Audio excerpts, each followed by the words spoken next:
पंडावरे जिद्द राहू दे मनी झुंजायची पुन्हा अडवतील ही लाख वादळे सिद्ध होनी तुला उजळायचे पुन्हा साधूच हो रे विधाता नवा जन्म घे विजेता होवे तुला रे यशाची दिशा सुधारून दे साऱ्या चिंता साधूच हो रे विधाता नवा जन्म घे विजेता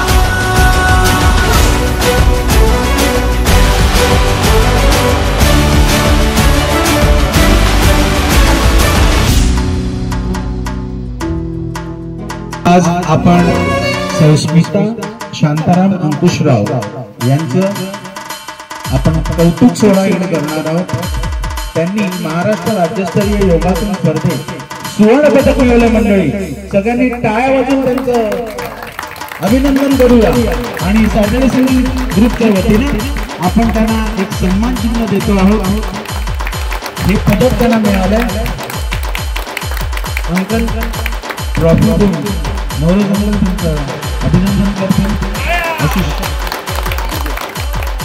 आणि आपण सर्टिफिकेट त्यांना प्रदान करत आहोत, त्याचा त्यांनी स्वीकार करावा। फार फार अभिनंदन। तुमच्यापासून स्फूर्ती घेऊन बाकीच्या तुमच्या सहकार्याने तुमच्या बिल्डिंग मधल्या तुमच्या एरियामधल्या लोकांना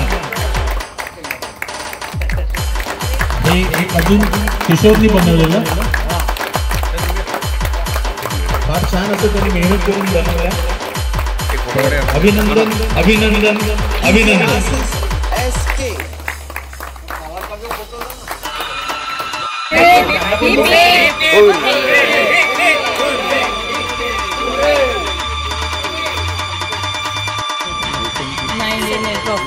ही फोटोग्राफीची किमया आहे। टाळ्या।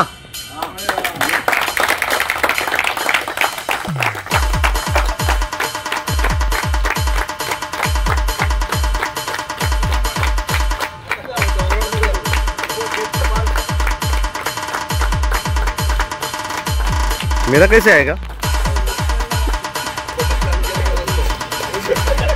आपण महाराष्ट्राचं वैभव आहे काय तिथे देऊन त्यांचा सत्कार केला। वाह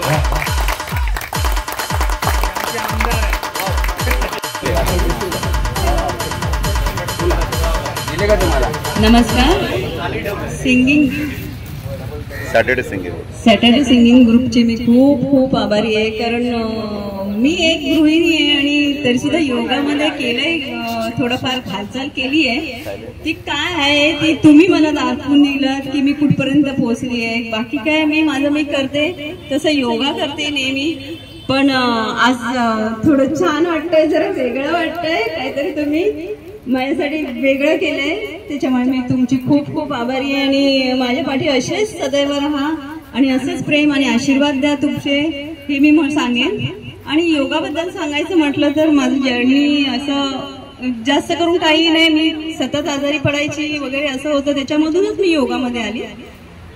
मला एक वेळेला अक्षरशः चेअरमध्ये टाकून हॉस्पिटलला नेलेलं, अशी परिस्थिती माझी झालेली। लो बीपीचा त्रास होता, असं खूप खूप प्रॉब्लेम होते माझे।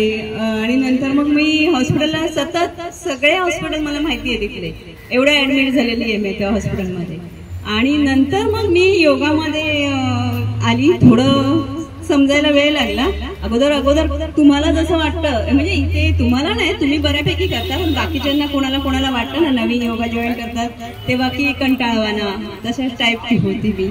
तर नंतर मग थोडं समजायला लागले की आपल्यामुळे जरा आपल्या घरातल्यांना प्रॉब्लेम होतोय, कारण मी सतत आजारी पडले की माझ्या घरातल्यांचा प्रॉब्लेम, ते पण कामाला लागायचे माझ्या पाठोपाठ, असं काही नाही काय व्हायचं। त्याच्यामुळे मग मी जरा विचार केला की आपल्याला मुळे दुसऱ्यांना त्रास होतो, तर आपण जरा काहीतरी केलं पाहिजे। आणि मग तसं योगाची आवड झाली मला आणि मी योगा शिकायला सुरुवात केली। मग केव्हा कॉम्पिटिशन लेवलला गेली, कॉम्पिटिशन सुरुवात केली ते पण माहीत नाही पडलं। पण मला तुम्हाला सगळ्यांना सांगायचं आहे की आपलं आयुष्य हे दुसऱ्यांसाठी आपण जगतो, सगळ्या मुलांसाठी, बायकोसाठी, नवऱ्यासाठी, बहीण भावांसाठी, आई वडिलांसाठी, सर्वांसाठी जगतो आपण.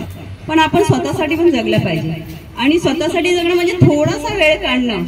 कारण जर तुम्ही थोडासा वेळ काढला तर त्याच्यामध्ये त्यांचा पण फायदा आहे. कारण तुम्ही जर आजारी पडलात नाही तर त्या लोकांचं पण चांगलं आहे ना. आपल्यामुळे पैसा वेस्ट होत नाहीये, डॉक्टरला पैसा घालायची गरज नाहीये. आणखी मेन म्हणजे त्यांना शारीरिक मानसिक त्रास होणार नाही घरातल्या लोकांना. हे आपण पण जपलं पाहिजे. कारण त्यांच्यावर तुमचं प्रेम आहे घरातल्यांवरती, तर ते तुमचं आरोग्य चांगलं असेल तरच तुमचं घर टिकून राहील. हे तुम्हाला पण लक्षात ठेवलं पाहिजे. आणि मेन म्हणजे आपण आता ह्या वयात आल्यानंतर आपल्याला समजते की काय आहे. आता माझं वय तुम्हाला कल्पना असेलच काय असेल ते. पण या वयात म्हणजे हाफ सेंचुरी मारल्यानंतर आपण जागा होण्यापेक्षा मला वाटतं आता आपले छोटी नातवंड वगैरे आहेत आपल्या सगळ्यांना, मला सुद्धा आहे नातू, तर अगोदरच आपल्या मुलांना वगैरे जागा करावं आणि त्यांना तिथपासून सुरुवात करावी, तिथून स्टार्ट करावं आणि मग पुढचं आयुष्य त्यांचं खूप छान होईल. आणि आपल्याला म्हटलं तर आता जर गोळ्या चालू झाल्या असतील तरी सुद्धा काय हार मानायची नाही. डॉक्टरला मागे काढायचं आपल्याला, त्याच्यामुळे गोळ्या बंद करायच्या आहेत तर तुम्हाला योगा, वॉकिंग करावंच लागणार. आणि स्वतःसाठी जगाल तर दुसऱ्यांसाठी जगाल, घरातल्यांसाठी. हे तुम्हाला पण कळायला पाहिजे की आपण आपल्यासाठी नाही तर दुसऱ्यांसाठी जगायचं आहे. ते पण दुसऱ्यांसाठीच जगतोय ना आपण. घरातले छान राहते आपले. आणि आता माझं म्हणाल तर मी त्यावेळेची तुम्हाला गोष्ट सांगितली की मी हॉस्पिटल गाठलेले आहे. डॉक्टर खूप ओळखीचे होते माझे ह्यासाठी मी आजारी. पण आता जेव्हा मला योगासाठी मेडिकल सर्टिफिकेट लागतंय त्यावेळेला डॉक्टर ओळखीचे नाही आहेत माझ्या. मी त्या डॉक्टरकडे कधीच जात नाहीये. पण मेडिकल सर्टिफिकेट वरती साईन घ्यायला जावं लागते मला सतत. त्याच्यासाठी एक डॉक्टर ठेवली आहे की मला गोळ्यांची गरज लागत नाही आता. कारण आपला योगा आणि प्राणायाम हा माझा डॉक्टर झालाय. त्याच्यामुळे तुम्ही पण त्यालाच डॉक्टर बनवा, योगाला, प्राणायामला. आणि खरोखर ह्या मोकळ्या हवेमध्ये आणि या गार्डनमध्ये मला सांगितलं तर घरी प्रॅक्टिस जास्त करून होत नाही.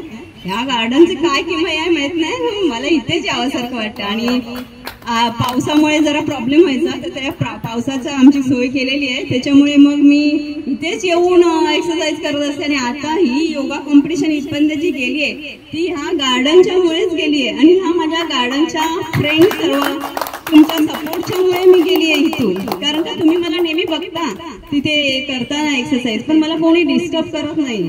आणि माझ्या फ्रेंड्सने मला खूप सपोर्ट केला. कारण माझा ग्रुप आहे त्यांनी आणि माझ्या घरच्या लोकांनी पण. ऐन गणपतीतून माझं सिलेक्शन स्टेट लेवलला झालं आणि गणपतीच्या दुसऱ्या दिवशीच मला तिथे जायचं होतं. आता आपण मराठी म्हणजे म्हटल्यावर माहिती आहे आपल्या घरी गणपती असला की काय प्रॉब्लेम. आणि मी अशी काही लहान मुलगी नाहीये की कोणी जा म्हणेल. मला पण जबाबदाऱ्या आहेत आणि त्याच्यातून जायचं खूप टेन्शन होतं. पण माझ्या घरच्यांनी सपोर्ट केला मला.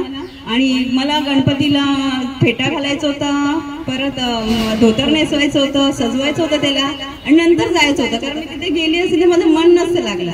म्हणून मी तिकडे गावी जाऊन त्याला आधी पहिलं तयार केलं, सगळं रेडी केलं आणि नंतर मग मी माझ्या प्रवासाला लागली. आणि त्याने खूप छान फळ दिलं मला.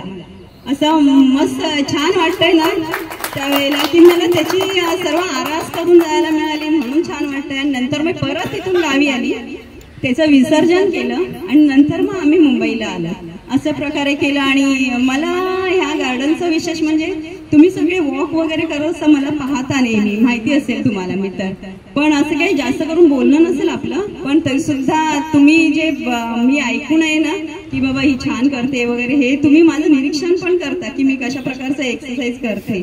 आणि पण काय काय जण बोलतात पण हे आपल्याला काही जमण्यातलं नाही, पण सगळ्यांना जमू शकतं, सर्व होऊ शकतं. पहिला श्वास आपण घेतो तो आपल्याला जमण्यातला होता का? देवाने पाठवलं आपल्याला तेव्हा तो कठीण होता ना सगळ्यात. तोच म्हणजे योगा. आयुष्य श्वास आहे.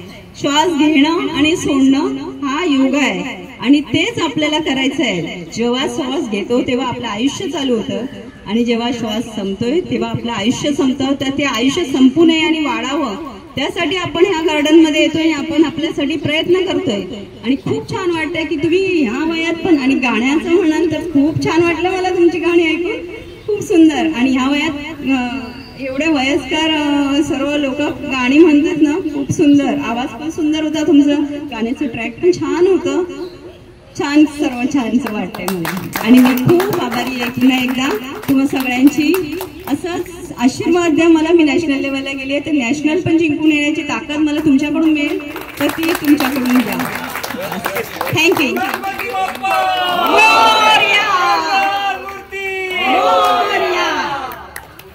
फार छान.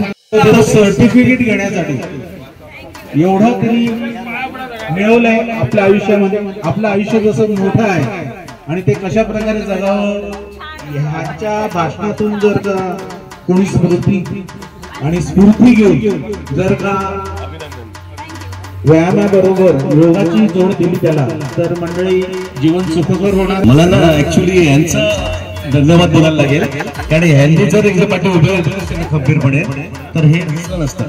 तर ह्यांच्यासाठी एक टाळ्या वाजल्या पाहिजे. मी यांना पहिली वेळ बघितलं. धन्यवाद. तुमचं आमच्या सॅटर्डे सिंगिंग ग्रुपमध्ये खूप खूप स्वागत. हे माझे मिस्टर आहेत.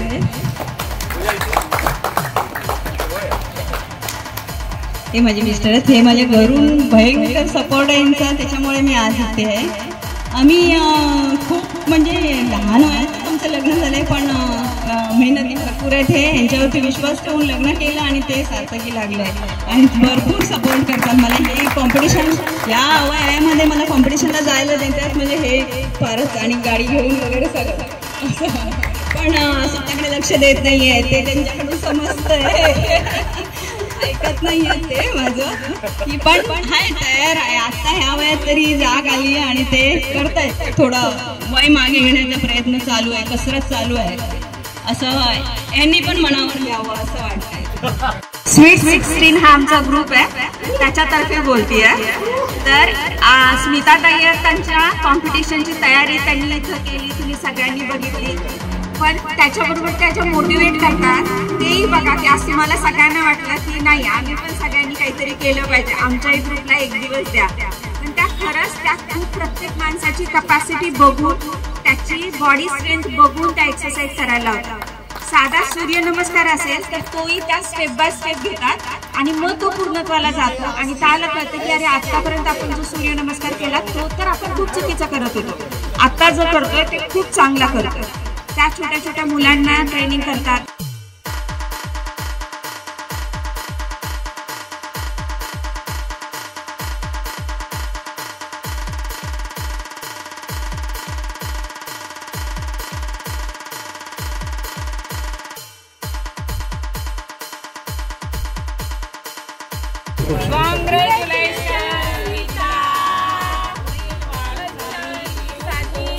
प्राणी अपने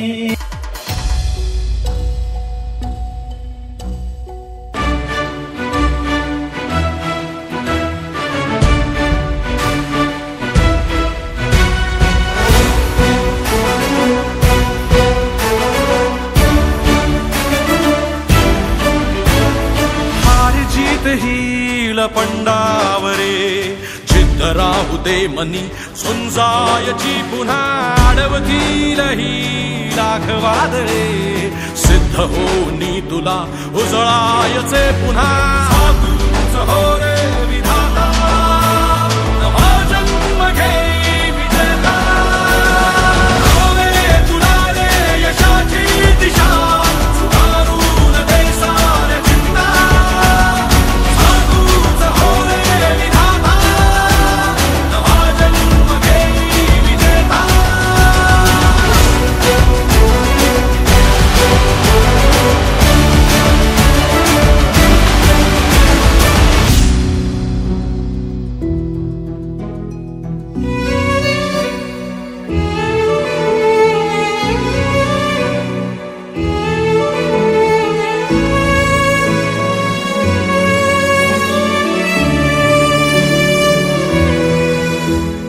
चमचमता ध्रुव तारा तू क्षितिजावरी